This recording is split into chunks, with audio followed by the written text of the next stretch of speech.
mobiliáře je vlastně ve stylu Biedermeierové. Biedermeier je takový měšťanský styl, poměrně typický pro Měšťany, protože byl poměrně údajně levný, ale měl být velice pohodlný. A Biedermeier jako takový měl cít národní potřeby.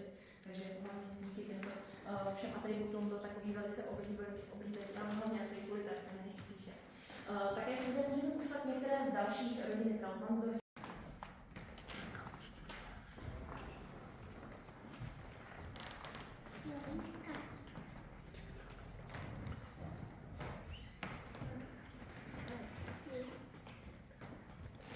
No a právě tady se společně nacházíme v pracovně Antonína Waldstein-Partenberga. Zbytek prostor, které budeme společně procházet, byly věnované právě podobě pravděpodobné, která vychází z dobových pramenů z první poloviny 19. století. Je to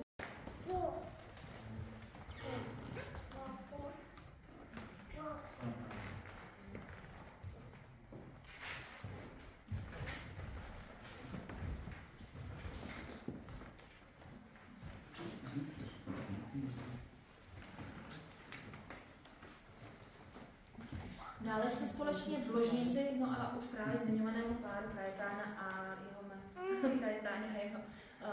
jeho tak tady jsme společně v jídelně, nacházíme se ve slavnostní jídelně. Tato jídelna opravdu byla používána jenom pro nějaké výjimečné příležitosti, nebyla to jídelna pro každodenní užití. Tu měli ještě takovou jinou ze soukromých pokojí, které tedy už byly součástí jiného prostoru zámku.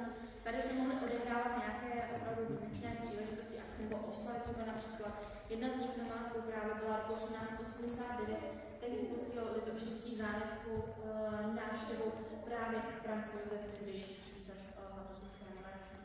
Tam se štěstí jinak právě tady se mohlo usadit dokonce až 24 stolovníků a pokud tady stolovali, to většinou dostávali večeři nebo oběd tedy z nějakého velmi kvalitního porcelánu. Často zde bývají míšinský nebo také vídeňský. Ukázky zde máme právě obou z nich. Míšinský máme jen prostřeno, tady kousíček na etažéru jako míšinský a na protějších etažéru rovněž. Pochází už tedy od rodiny Trautmannsdorfské. Tady si prohlédneme, budeme společně pokračovat do další místnosti.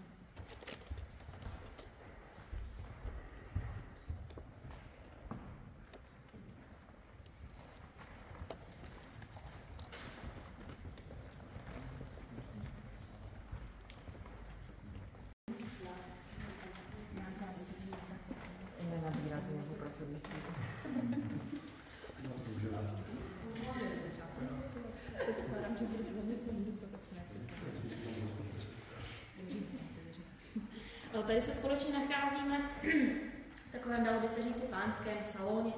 Proto vlastně i jeho vybavení, které tady vidíme, máme tady nábytek, který bohužel zase opět není součástí myšlenského mobiliáře, jako svozový mobiliář, okolo tak trošičku jako herna. No a je to tedy v tom zájmu, že u každého společně pravděpodobně měl být takový jeden hráčský koutek.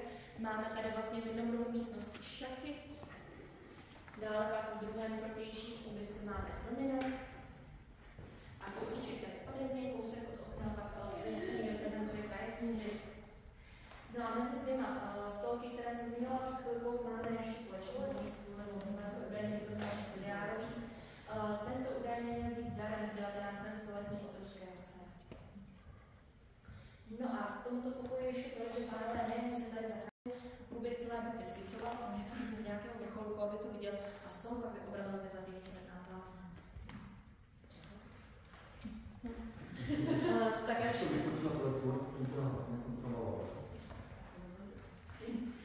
Tak a jestli tady rozhlédnu, budeme pokračovat dál.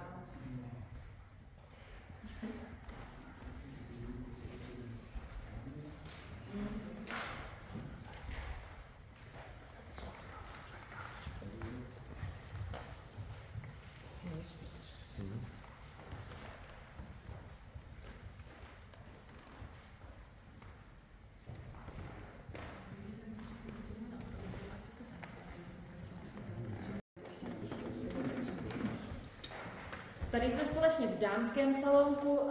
Tento salonek zase mohl sloužit tedy pro dámskou společnost, konverzaci, právě třeba například na knihovny, které dámy přečetly, nebo zde mohly probíhat nějaké lehčí asi hry, například hádankářské soutěže, nebo tady dámy se mohly zaobírat nějakým třeba vyšíváním či jinými technikami, ručními pracemi pro vytváření různých dekorací, dekorativních předmětů.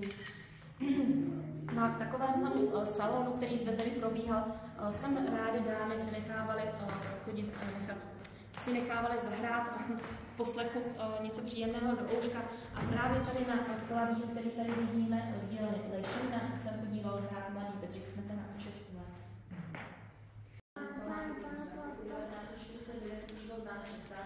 A tady právě za bych měla být představena na nějaké muzeum údajně. Takže tady byly vybúrané příčky, které tady dříve byly a vznikl byl ten zajistný prostor. Pravděpodobně dříve té větší části, která je před námi, dříve bývala ona ložnice.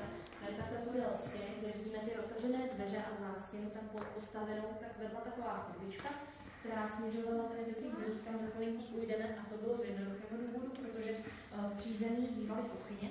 Tam tedy se svatrá vynášelo jídlo právě do té místnosti, do které půjdeme. Bohužel schody se nedochovaly, takže máme pouze ten průchod do dalšího křídla. No a ve zbytku místnosti to bylo pravděpodobně někde v těchto prostorech bývalo dříve šatny. Takové praktičtější spojení. Jinak Valdštejn nad Humbertem ještě jako takový, když jsme vlastně skočila hnedka na závěr celého vlastnictví zámku. Oni roku 1855 bohužel museli pořádat veřejnou dražbu celého zámku a svého panství, protože se jim nepodařilo hospodařit s penězmi a hodně se navyšovaly jejich dluhy, oni teda měli.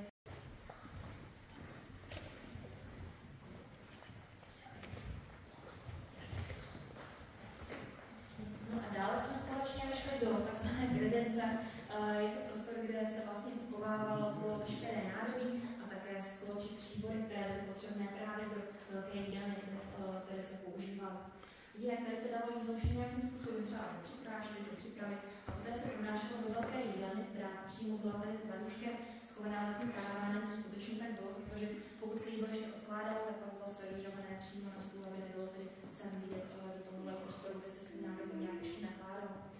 No a po uskutečnění samozřejmě té velké hostiny, která mnohdy mohla trvat třeba 2 nebo 3 hodiny, protože oni měli několik chodů, takže mohlo to trvat opravdu dlouho, než byli obslouženi a než se všechno vlastně pak chvíli čistilo, tak právě tady bylo i místo, kde se to nádobí bylo a z toho důvodu tady byla taková, dále by se říct něco obyčejnější divadel svého druhu.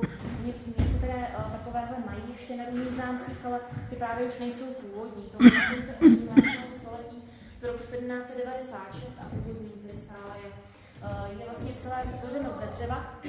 No a můžeme tady kromě toho vidět i jeden z dalších ukázek se opět klasicní výmalby pana Ludvíka Dvořáka. A jenom k němu dodám tolik, že tady tvořil pro Valdštejn Wartenbergy a vytvořil pro ně vlastně dekorace a výmalby téměř po celém zámku. To je jeden z fragmentů, který se nám zde dochoval. No a divadelko jako takové byla vlastně nějaké to představení, samozřejmě sami režírovali, služebník pomáhali s kostýmy, které se také navrhovaly. No a takových kulisových souborů, které byly vlastně vybavovány v tomto zájmu, bylo zde 15, nebo tady více, ale 14 máme dochovaných a jeden vidíme tady přímo před námi. Máme tady francouzské zahrady a je to dílo pana Josefa Placera, tehdejšího poměrně známého vídeňského umělce. No a máme tady, jak jsem ještě řekla před chvilkou, už 14 těch kulisových souborů dochovaných. Jednou budoucnu by měly být součástí divadelní expozice, která se chystá. Měly by být nahlédnutí a společně s tím by tam měl být otevřený i prostor onoho divadelka, o kterém jsem mluvila, které tady bylo vlastně jako první. Dobře, tak já už vás nebudu dále zdržovat, ale jinak bych vám chtěla poděkovat za vaši trpělivost výhledem a také, že jste se přišli na náš zámek podívat. Popřát vám krásný den a zase to ještě vidíme na expozici.